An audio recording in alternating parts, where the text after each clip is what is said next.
Attendance is sparse today. Everybody's dropping out. They probably thought you were gone already. I don't know, maybe. I don't know why. But it's been sparse on other of my classes too. And other people told me there's. Everybody's getting coronavirus. Yeah, maybe it's paranoia about coronavirus or something. Who knows? Anywho. So, a couple things. Well, first off, do you have any questions before I get into it? Okay, so I posted some new stuff into Canvas last night. You may have noticed it, you may have not. I don't know if it gives you notifications when I post stuff, but I did. And so I added 2 new modules here. And so, as many of you know, I am going to be gone, but not yet. I will be here today and tomorrow. In Module 0, you can always download a course calendar, though the amount of time you would find it necessary is dwindling, but it's there. So this is what it looks like, and you know. So I'm here today and tomorrow. We're going to finish Module 8, no problem. We'll get that done today and tomorrow. Then I'm going to be gone for a while, but I did post a bunch of online stuff for you. So if you look in Canvas, there's 2 things I posted. First off, I posted this thing called Lectures and Activities during my absence. Essentially, you know, just like I always record all my lectures for you guys, I've done that in the past, so I did it last quarter. So I went through last quarter and I pulled out all the appropriate lectures from Module 9 and essentially split into 4 parts. Part 1 and Part 4 are shorter and the middle 2 are full hour lectures. Then what I did is, so based off each module lecture, so like this is the first part of Module 9, then I went ahead and made a practice worksheet. And the practice worksheet, it's kind of like those worksheets I put into the exam modules. It's just practice problems like you might see on the test that cover the topics that I covered in that specific lecture. So while I'm gone, there's 4 lectures, part 1, 2, 3, and 4, and there's 4 worksheets, part 1, 2, 3, and 4. So the idea is, you know, watch the lecture, pull up the practice worksheets, give them a try. I'm going to post the solutions. I just haven't gotten them up yet, but those will be posted hopefully by tomorrow. If not, I'll just post them while I'm gone, but I'll make sure that those solutions are posted as we go. So between now and the time that you come back, when we come back on Monday, March 16th, I will have expected that you will have attempted all 4 of these worksheets. The solutions will be up there. If you're having trouble with the worksheets, then you can refer back to the lectures. There's always the stuff, too, in the Module 9, you know, the Module 9 stuff itself. You can always browse the Module 9 resources themselves. But this should be a pretty good start for Module 9. I think you'll be pretty well prepared. If you complete all these worksheets, you'd be pretty well prepared for Module 9 if you go through that. But if you look on the calendar, I did mark that the Monday when I get back, I do have that day set aside for us to go over any questions you have out of any of the examples that you're looking at, including that last quiz that's going to be due. The 9.1, 9.2 quiz is pretty straightforward. It's pretty easy. You should be able to do that after you watch that first lecture. But anyways, so first off, any questions about that? Okay. So just make sure you watch those. You can always email me. I mean, I'll have access to my email. I'll message you back if you need anything. So you can always ask questions that way. Then I also told you that I was going to allow you to do some sort of project to maybe improve your exam average if you wanted to do that. So this is what I had found. I was looking out for some really good data for you guys to work with. One that I ended up pulling is some Airbnb data from 2019. So there's details about this whole thing. So it's basically there's an introduction here, so you should read through that. It kind of explains the project in general. Then there's the data itself. So this is an Excel file. You can preview it. It'll show you what it looks like. But there's just a bunch of different information for a bunch of different Airbnb listings and different variables measured about each listing. There's like almost 9,000 listings in Seattle, so I just randomly pulled 100 for you to analyze. I also included some summary statistics down at the bottom of the data set. So you're going to need to use those values. That's like the mean, standard deviation, and 5-number summary. You'll need that information if you want to do the project. And then, so you'll need the data itself, and then there's an actual project associated with it. So it gives a little more detail about the data, and then I give you lots of space to answer questions It's like 4 pages. It's basically just like a large data analysis project. And it uses most of the stuff that you've learned up through Module 8. So you will calculate some confidence intervals. You'll do other stuff as well in there. Okay, you'll test data sets for outliers, things like that. Okay, make some graphs. So it's just a data analysis project. It's optional. You don't have to do it. If you're happy with your exam scores, then you don't have to do that while I'm gone. But if you want to, then it won't hurt your grade. Even if you just want to try it and turn it in, if you do terrible on it, I'm not going to count it against your grade. It can only help you. That's the point. Okay? Any questions about that? So after today, when we'll be almost done with Module 8, you should have everything you need to start this. You could even start it now because most of it's not confidence interval stuff. Most of it comes from the data analysis modules that we did towards the beginning of the class. But it's out there. Okay? Any questions? When I come back on Monday. Yeah, Monday the 16th. So by Monday the 16th, if you're going to do the project, you should have that done by Monday the 16th when we come out. You're going to have to print this out and fill it in. And then by Monday the 16th, I'm expecting that you will have gone through these 4 worksheets as well and watched in any amount of the lectures you need to watch in order to figure those worksheets out. But I will post solutions to each of them as well. So you'll have something to go off of. All right? And then if you do those worksheets, then that should prepare you pretty well for the exam. Of course, like always, though, there is an exam module, right, an exam 3 module that includes a practice test along with extra practice from each module. So there's plenty of practice in there from each module. There's extra practice for Module 9 plus a practice test. So there's plenty of stuff that you should be able to be working on while I'm gone so that when you come back on Monday the 16th, I can take any questions, and then I think you'll be pretty well prepared. So the exam's easier than the last one. Typically, the second exam are the lowest scores. So, any questions? All right. So, we will work on Module 8 today, finish it up by tomorrow, and then let's get going. Maybe if I can find my pen. Ready? Okay. So, last week we learned how to construct confidence intervals. Oh, yeah, I did start pretty sure I started that. Yes, I did. We learned how to construct confidence intervals for proportions, right? And so what we decided is that if you're trying to do inference about proportions, which are just the mathematical way to say percentages, right? Proportions are just the decimal form of percentages. If you wanted, you could calculate a confidence interval for estimating a proportion. The formula looked like this. So this is all just review. You don't necessarily have to write this down, right? That was the formula we used, where p hat is sample proportion in sample size.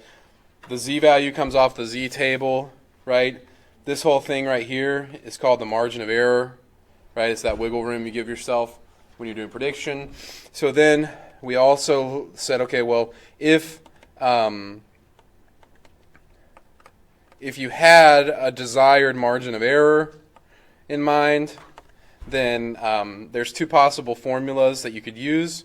It just depends on if you have any amount of prior information about the sample proportion. If you did, then you could use that information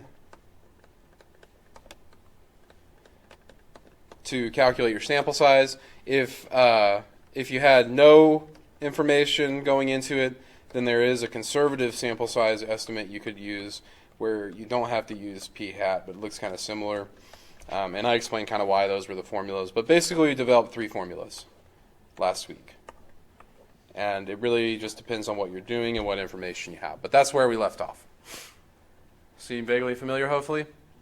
Okay, and we had a chance to use all of those formulas last week. So if you missed a day, you can go back through the lectures, or you can look at the annotated slides where I went through and filled those in. All right. So that was all about proportions and percentages. But I told you at the beginning of this module that proportions and percentages are not the only statistic that we're going to look at. We'll also look at averages, because the mean is another really common type of statistic that we do analysis about. So today what I want to do is look at, okay, well, can we do the same thing for means, and how do we have to adjust this process to do all this stuff, these two things basically for averages? Construct confidence intervals and do sample size calculations. All right? That's the goal. So, here we go. Means. Now, we can kind of use what we developed for the proportions as a template. There's not really anything crazy about what we did. So if you think back to proportions, we start at a point estimate, right? And it's just a sample statistic, right? It comes from our sample. We started at p hat, and then what do? We gave ourselves a margin of error, right? And the margin of error consisted of a z-value, right? And this square root thing, like this, and then, so you know, this comes off the z-table, and it's based on your confidence level, right? So you get the z-value is based on your confidence level. Essentially, it's telling you how many standard deviations you have to go out to cover a certain percentage of the normal distribution. And then this chunk right here, this was the sample standard deviation, and it came from the central limit theorem. That's where that little square root chunk came from. Back when I talked about the central limit theorem for proportions, but that's the idea. Okay, so there's like a number you start at in the middle, and then you give yourself a margin of error. The margin of error consists of two things: a z multiplier based on the confidence level, and the standard deviation of the sample statistic from the central limit theorem. All right, that will serve as a reasonable start to how we could do this process for means. So again, we would start at a point estimate. So if you don't know the population mean, the best you can do is you can go grab a sample and calculate a sample mean, right? So then our point estimate is going to be x bar, right? That would be our sample mean. So we'll start there, because if I'm only going to let you give me one number, the number you should give me is your sample mean, if you're trying to estimate the population mean. Then we want to give ourselves a margin of error, okay? And that margin of error should consist of a z-score, just like, you know, the p-hat one.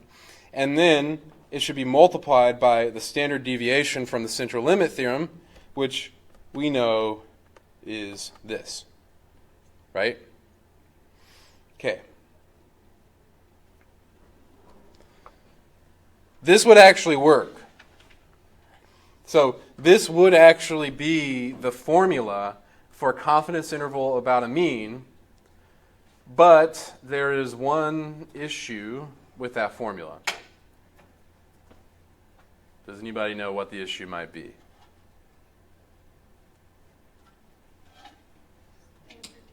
The problem is right here, right? Okay, this will work, but, oops, oh, that's not what I'm going to do. Dang it, come on now. Yes, right, it'll work, but that's assuming, or assumes, that sigma, what is sigma? That's the population standard deviation.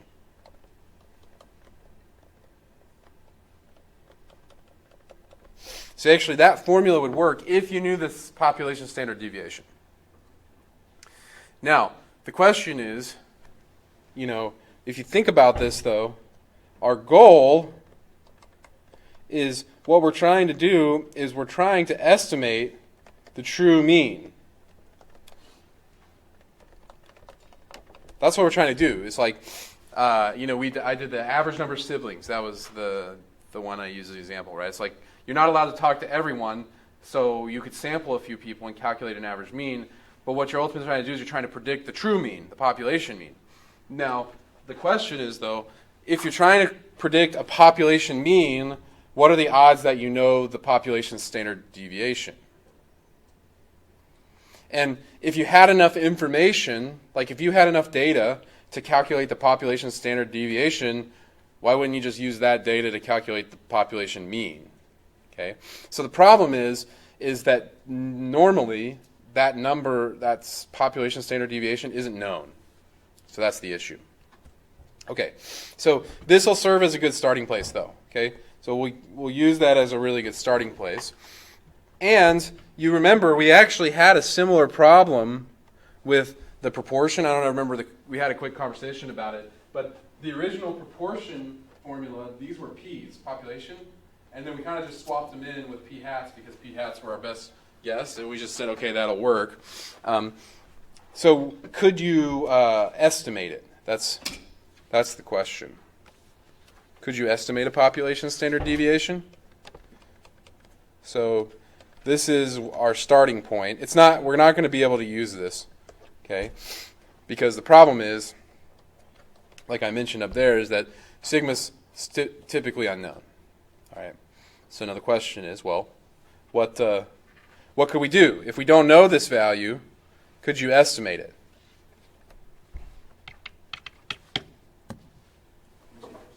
Yeah. What would you use to estimate it? If you don't know your population standard deviation, you could always estimate it with what? The sample standard deviation, right? Because the thing is what are you going to have? You're going to have n samples, right? And then you're going to use that to calculate your x bar. But while you're at it, why don't you just calculate the sample standard deviation? We know how, I mean, you guys did it back in Module 2 or something. At the beginning, right? It was that complicated formula, but then if you just plug it in your calculator, it spits it out, S, right? So you could calculate the standard deviation, and then what you can do is you can use S as an estimate of sigma, and you could try to drop it into this formula.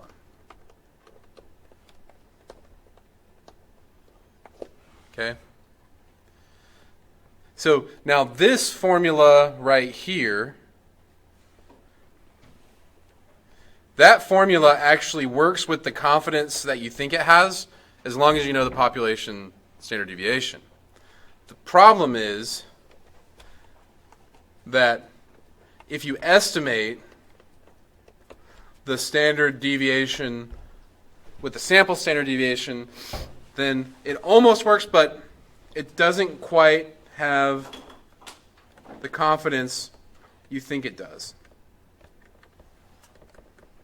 So you might think that you're calculating a 95% confidence interval, but you probably don't actually have 95% confidence. You probably have something less than that. All right? So that's the problem.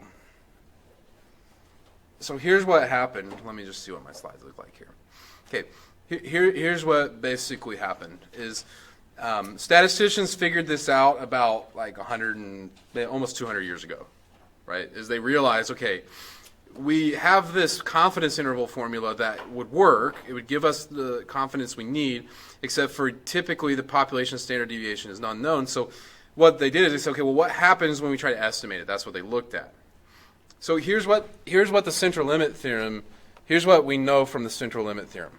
Okay, and we're going to have to introduce something called the t-distribution. Here's what the central limit theorem told us. Remember, it said that if you were to calculate, this was like our updated z formula, right, for when you're calculating a sample mean.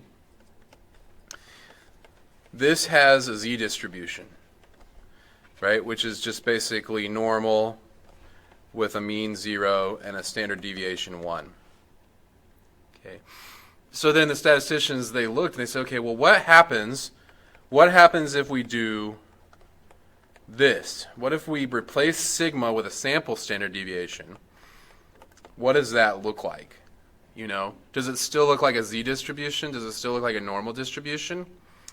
And the answer is almost. Here's what happens.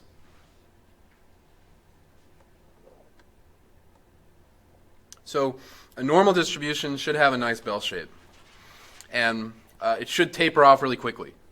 Like it should have really small tails that taper off really fast. You know, we know the 68, 95, 997 rule. We have the Z table, tells us all about normal distributions.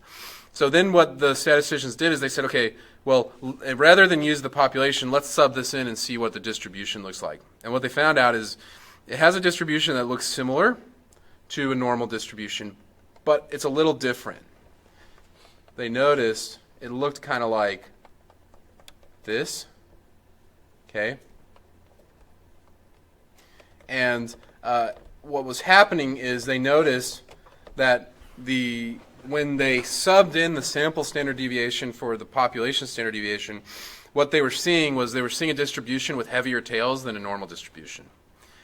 And the reason why that's happening is because in this formula, all you're doing, the only thing you're estimating is, the only estimate is x bar, right?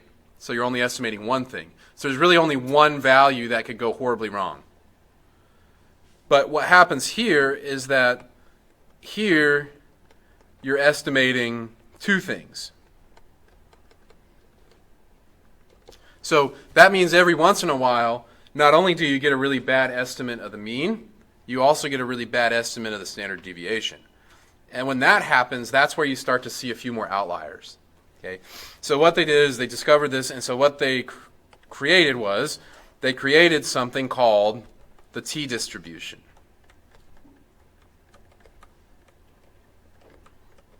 Okay? And then from that t-distribution, they created something called the t-table. So essentially, they created a function that mimics that heavy-tailed normal distribution. They called it the t-distribution. And so basically, we just have to get out another table.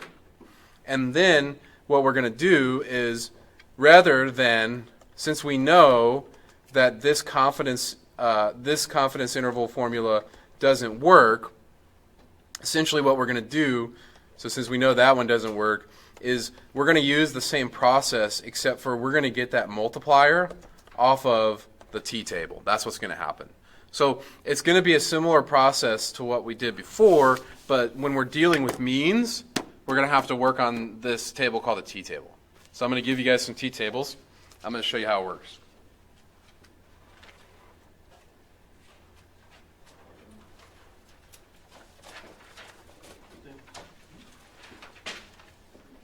It's only one-sided, unlike the z-table.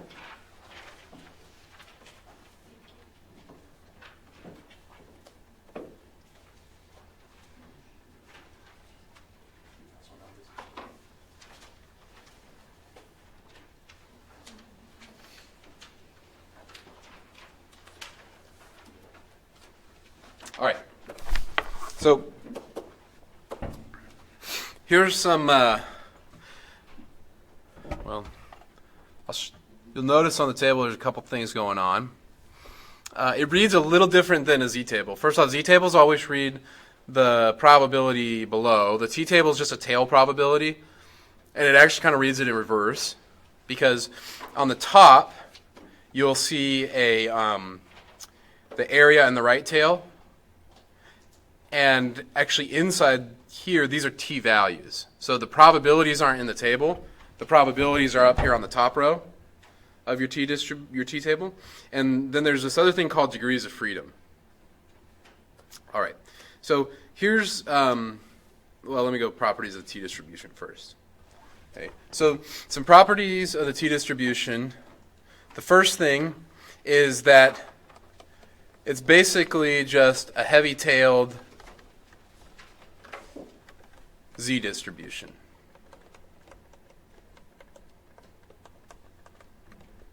Okay, like the picture I drew you before. The other thing is that it changes based on degrees of freedom.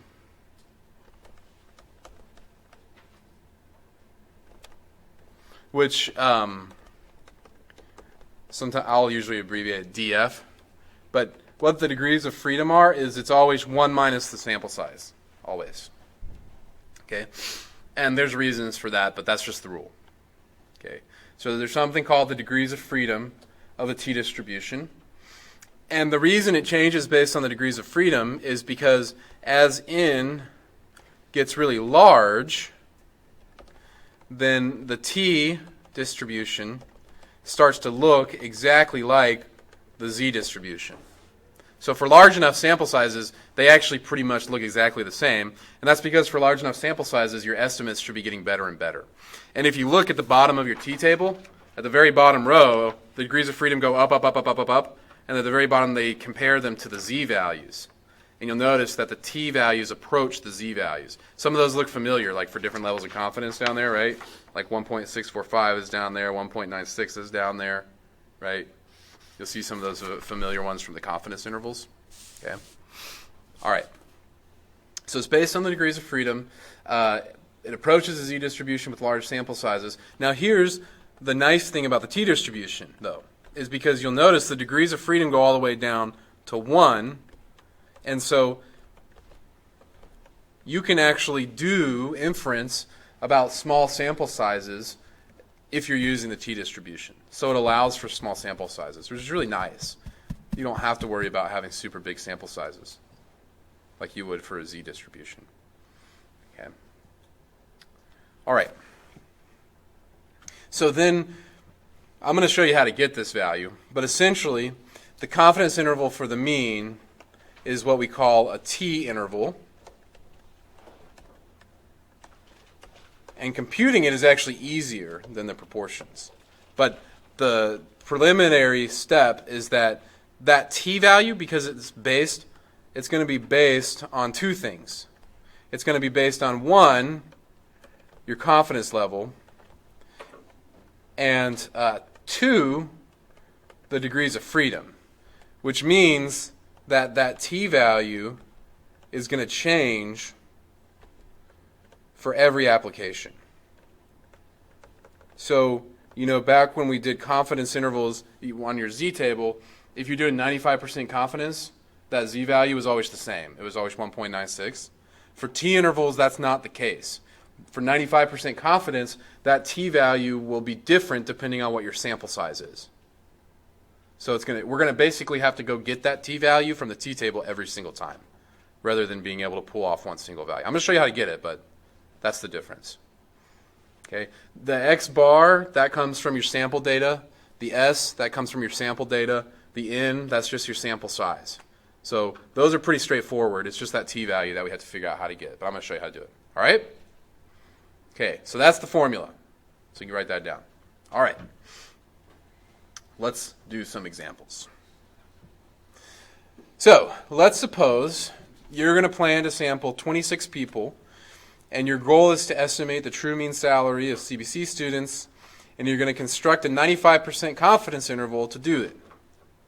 My question is, what would be the appropriate value of that t multiplier? In the formula,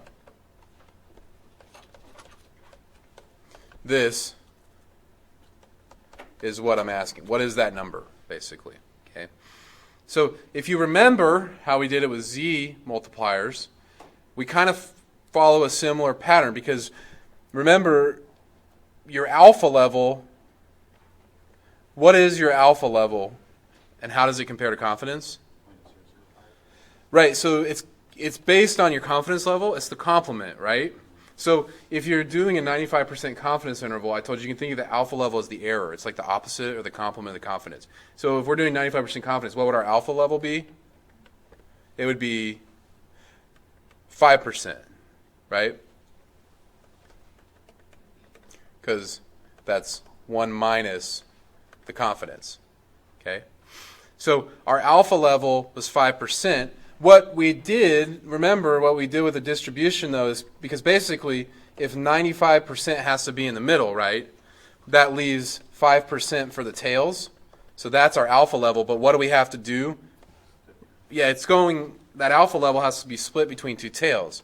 So when you take your confidence level, that gives you your alpha level, and then you cut it in half, right? So what's half of 5%? 0.025. Then you figure out, okay, well, what would your degrees of freedom be if this was the thing you were planning to do? Well, remember I told you the degrees of freedom are always what? Remember, I wrote it back here. Degrees of freedom are always, One minus. yeah, n minus 1, one less than the sample size. So that would be 25 degrees of freedom, because it's always n minus 1. Okay? Because we're planning on taking 26 people.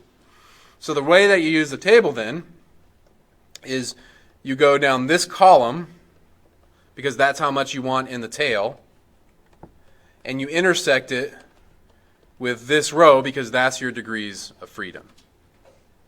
So you go down to the degrees of freedom 25 row. So I got a t-table right here. All right. So we're going down this column, 0.025, and we're going to intersect it with 25 degrees of freedom, right? So we'll go whoosh. And what is it? Everybody find it? On your t-table? So 0.025 intersected with 25 degrees of freedom. It gives you the multiplier, which is 2.06. Okay. So then that tells us that our t multiplier that we would use is going to be 2.060. And so then when we go to actually analyze this, once we collect our data, then that's the number that we would use inside of our formula for this particular application.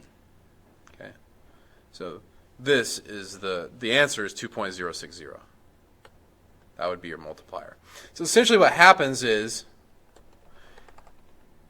you have to redo this process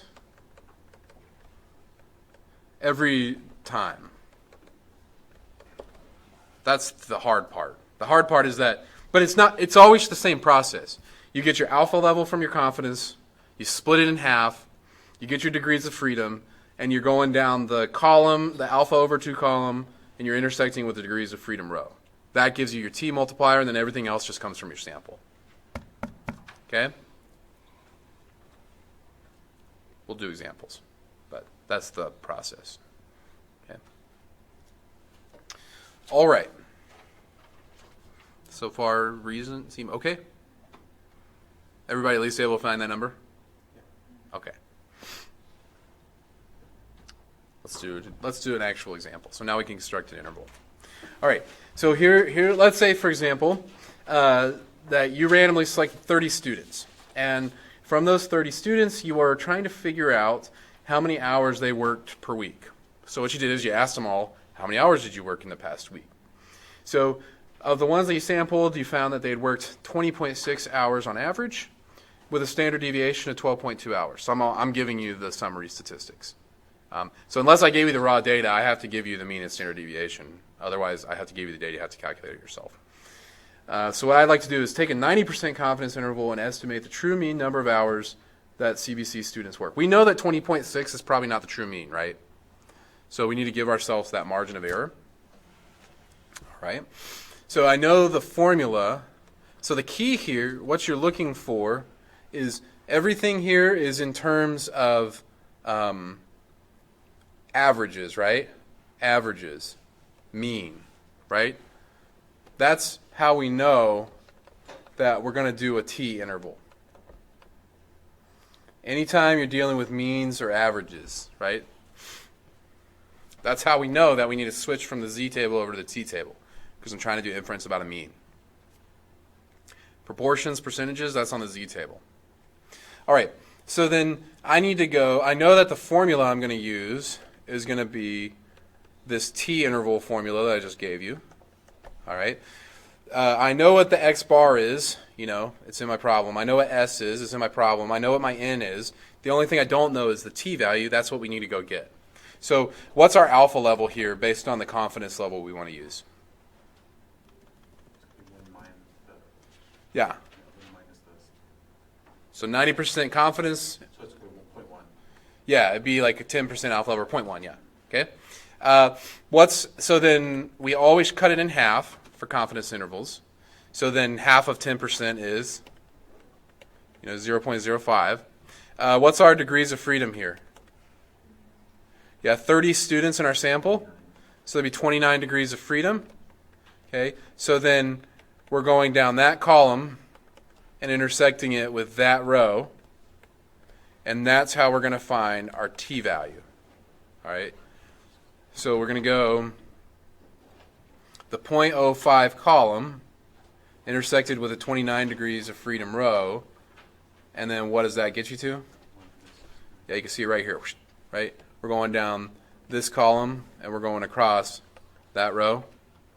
So it should intersect at 1.699. Everybody find that? At the intersection? Anybody not able to find that number? 1.699, or why I picked it? Okay, so that's going to be our t multiplier. Maybe 699. Okay. That's the number we'll use in the confidence interval formula. You'll notice the t values are always a little bit bigger than the z values you would have used, because for a z interval it would have been 1.645. So this is a little bit bigger. Our t intervals are a little bit wider. And that's because we're estimating two things and it's based on the sample size. All right, but now we got everything we need because the sample mean was calculated from the data. I know what my t interval needs to be, or my t multiplier needs to be.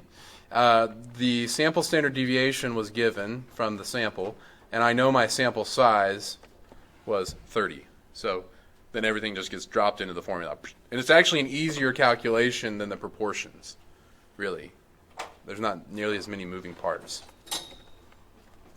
Okay, so calculate, when you get a chance, do that for me. Go 1.699 times 12.2 divided by the square root of 30, and tell me what you get for that value. 1.0834. 1.08. Anybody else get something different? 3.78. 3.0 something? Did you multiply by the 1.69? Yeah. 3 point something? 3.78. Yeah, me too. Okay, 3.784. Okay, 3.784. So we'll go, I'm going to go with that one just because that's the more common one. So you said 3.784 or something? Okay, so we'll go with, well, this is one decimal place. We'll just round it. We'll just go with 3.8 for now. It's fine. But you might want to keep more decimal places, like if you're dealing on a smaller scale, but that's okay because our mean was rounded to one decimal place. So this right here, this is still what we would call our margin of error. So essentially, we have an estimate, but we're proposing like a 3.8 hour margin of error just based on our sample size and our standard deviation. Okay. So then to get the actual interval, you go from 20.6 minus 3.8, and you go from 20.6 up 3.8, and then so that would take you down to 16.8 and up to 24.4, and that would be your 90% confidence interval. Okay.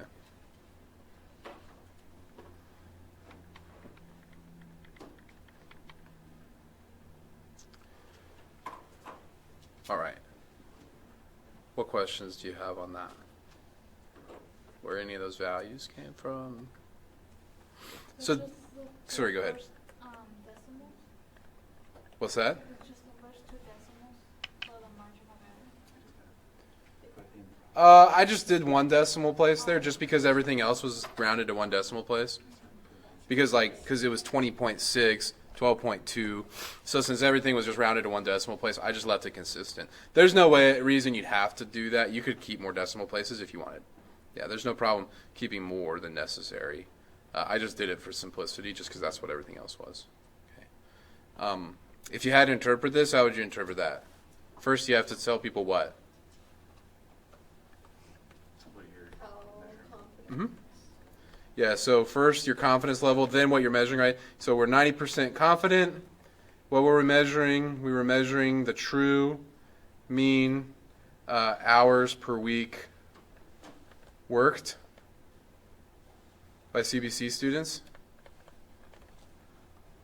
And then you can report your boundaries, which is is between 16.8 hours and 24.4 hours. Okay.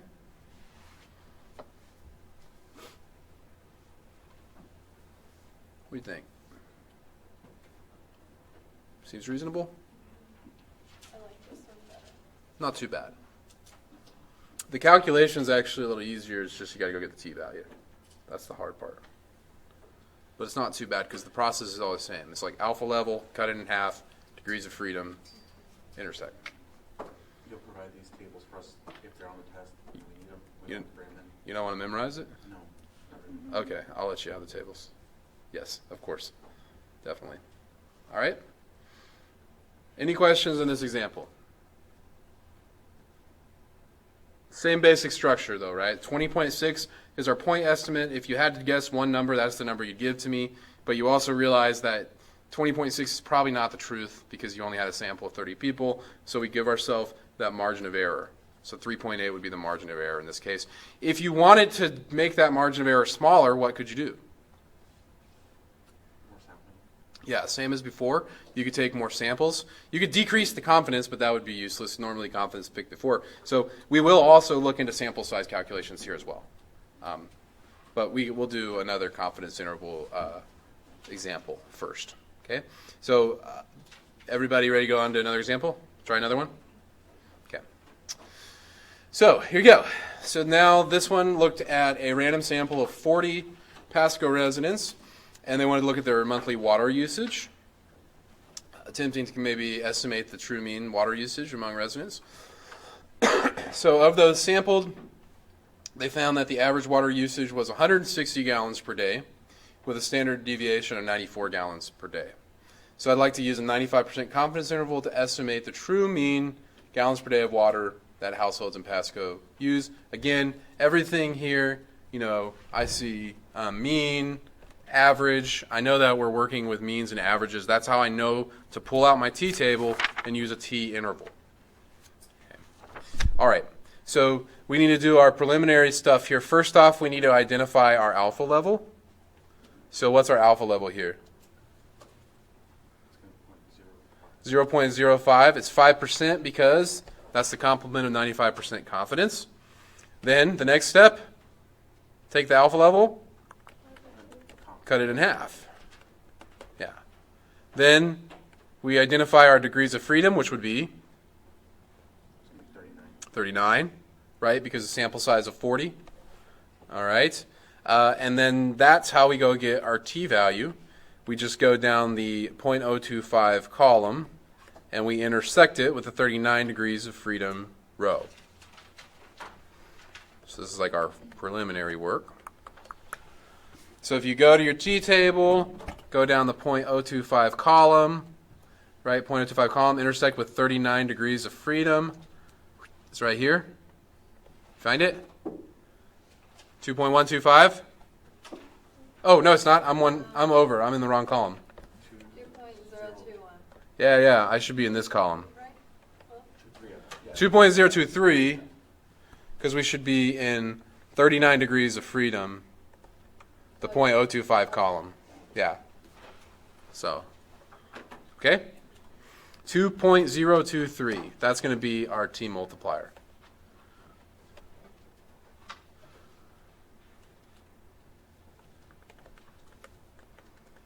Boom. All right?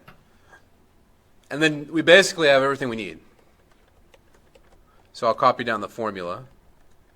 The S, the X bar, the N, that just comes from the sample information. So the sample mean was 160 gallons.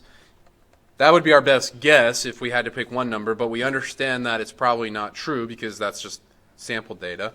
So we'll take our t value that we just got off our t-table times the sample standard deviation, which was 94, over the square root of the sample size. All right. Then the first thing we'll do, so don't get your order operations out of order here. That 160 hangs out till the end. That's like the last thing we do is work with that. We need to calculate that whole margin of error, the plus or minus part first.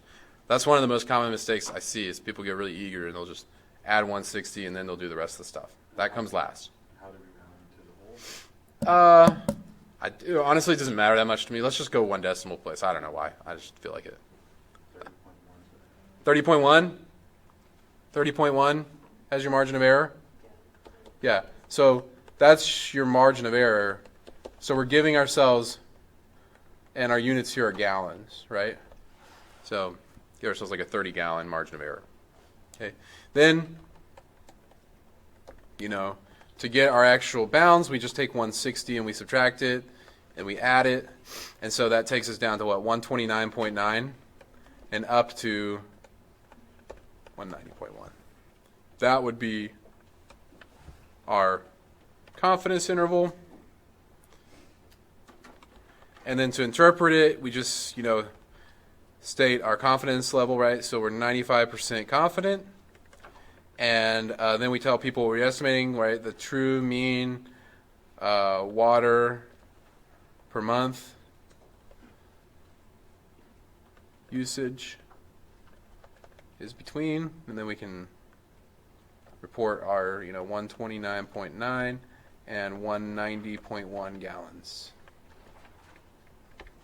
Like that. Yeah?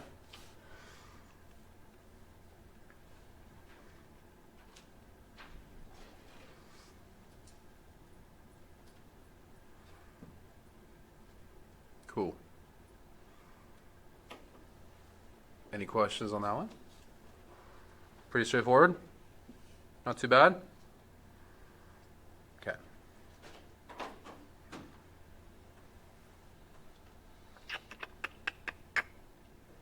Everybody cool? We good? It's not that bad. It really isn't. I'm telling you, it gets easier. All right. So the only thing really so now that we know how to do the confidence interval itself, the one thing you might be interested in is having some control over that margin of error, which, like you said, you can control your margin of error with your sample size, but we'll have to come up with a formula for that, how to calculate a sample size if you have a margin of error in mind. But we can do something really similar to what we did with proportions, because this right here is our margin of error. So if you call that, MOE, then just like before, we can solve for n, right? Essentially, this is what we can do is we can cross multiply the root n and the margin of error. You don't have to write this down, but you can if you want. Because the T alpha over 2 and the S are on top, the margin of error will get divided down to the other side. And then you would just square both sides.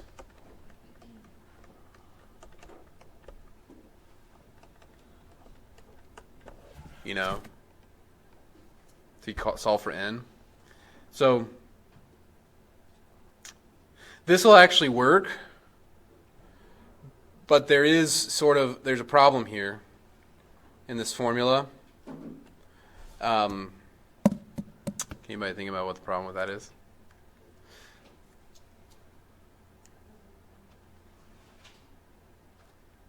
There's actually two problems, sort of.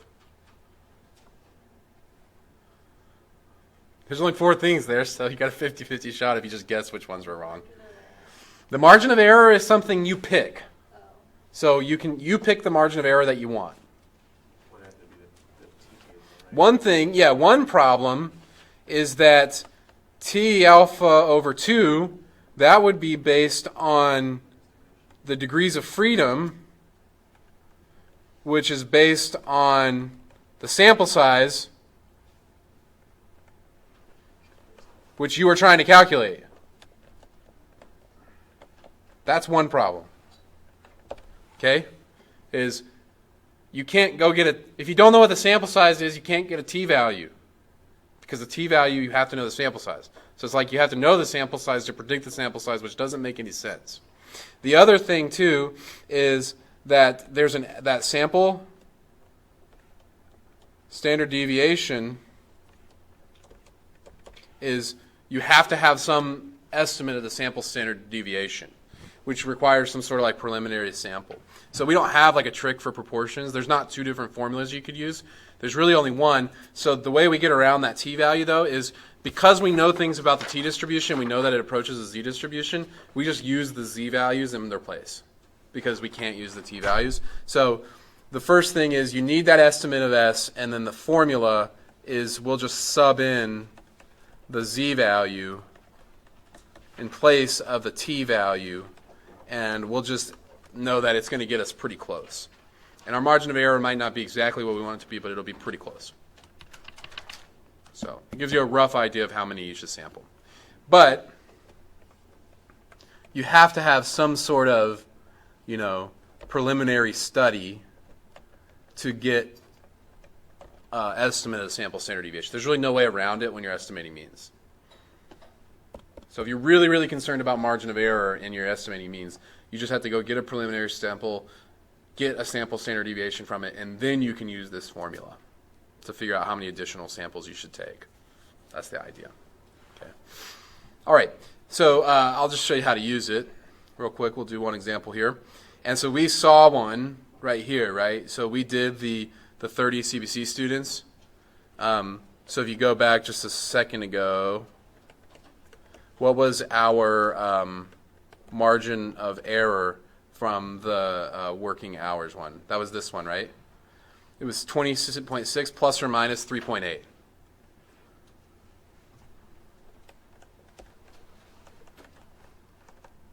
So this was our original margin of error from that problem. So it was like a 3.8 hour margin of error. But let's suppose that you wanted to do better than that, and you wanted to try to get that margin of error down closer to like 2 hours. Okay. You want to retain 90% confidence. Then the question is, how many samples should you take? All right. So this was like preliminary. That's stuff we already did. Right. So the formula tells us we can do this calculation using this formula, right? Okay. Now the question is, we need to know what the z-value is, what is s, and what's the margin of error we're trying to get down to. Right. Well, the margin of error you're trying to get down to is easy. That's in the problem. It's 2. The standard deviation is also provided here, right? It was 12.2. What is the z-value that we should be using here? 0.05. Yeah, we're going to go back to 90% confidence and go look up what was the z multiplier for 90% confidence? 1.645. Yeah. So we're just going to, because we can't use the t-table because we don't know the sample size yet, we're just going to fall back on the z-table. We'll go get that 90% multiplier from the z-table, and then that's what goes here. So it's 1.645 times the standard deviation divided by the margin of error we're trying to get to, and then you're going to square that in the end. Okay. So try that out and tell me what you get.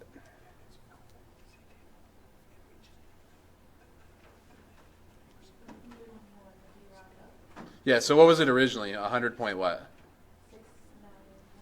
100 point 691 dot, yeah, bunch of stuff, right?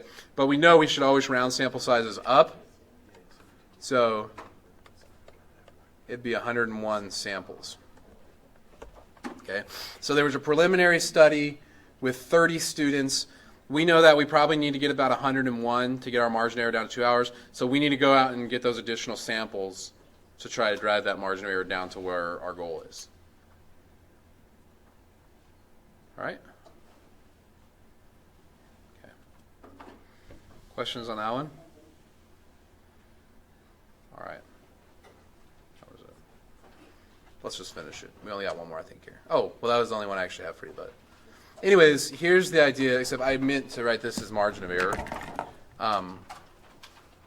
That's good. I've been calling this margin of error, MOE, in my notes. Oh, geez. Don't do that. Just go down to the bottom, man. What's so hard about that? There we go.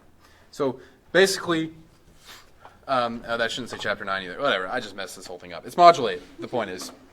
But this is all you need to know for Module 8. These are the formulas you need to know for Module 8. Is that we distinguish between estimating means versus proportions, right? So the first column is all the things associated. Man, I messed up again. Is all those things associated with proportions. Okay, so with proportions, here's our confidence interval formula. There were two possible formulas for calculating sample size. They depended on if you had prior information or not. That's what I was talking about at the beginning of class. Okay, so you just have to pick the most appropriate one. But everything here comes from the z-table. When you go to start estimating means, if you want to do confidence interval as means, that's when you have to pull out the t-table. And that's the formula we've been working with today. And you can do sample size calculations for estimating means. You have to fall back on the z-table, though, because the t-table won't work if you don't know your sample size. You have to have that estimate of S in a preliminary study, though, and that's the formula. But there's only one. So there's basically 5 formulas in Module 8. That's it. The only challenging part is figuring out which one is appropriate when. Okay? If you start working with the formula and your answers make no sense, there's a good chance you picked the wrong formula. So maybe try a different one. But that's the key. If you write, is first you distinguish between proportions and means. That's the biggest distinction you have to make. Okay? So feasibly, you should be able to take your Module 8 quiz, all of them. You have all the things you need for them. So I would encourage you to give, maybe you might want to even give those a try tonight. Since tomorrow's the last day I'll be in class, that'll be your last chance to ask any questions about the Module 8 stuff. So you might want to go ahead and give those a try tonight so that you can bring any questions in tomorrow.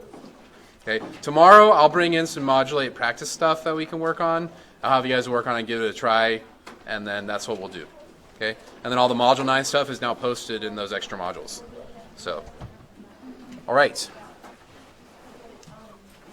See you then.